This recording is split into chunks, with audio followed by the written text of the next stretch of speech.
we need 10 million tons of iron ore in a good year, right? We have 6.5 million tons from Sishen and another 2.4 from Thabazimbi.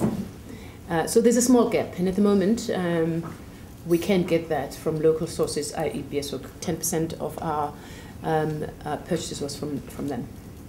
Now, that's in a market where we have a 5 million, so thereabouts kind of output.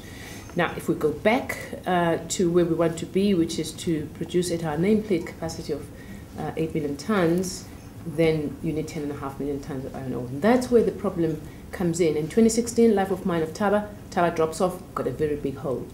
So, but the hole is not an indication of a purchase of a large mine to mine for going into that line of business. That is not what we're doing, which is actually what ArcelorMittal Group is doing. ArcelorMittal Group is going into mining in a very big way. Actually, I suppose even with them for now, it's a self-sufficiency drive.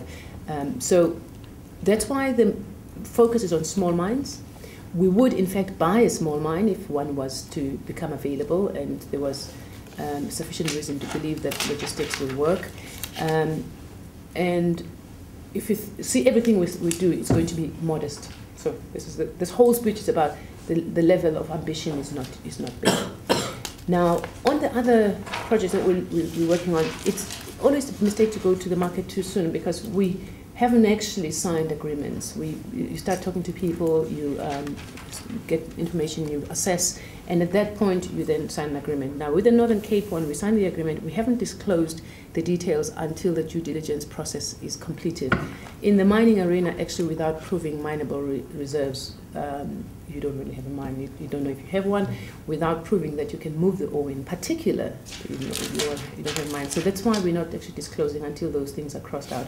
So you just have to wait for another month. By the end of August, we'll at least be ready with this one prospect that we think is imminent.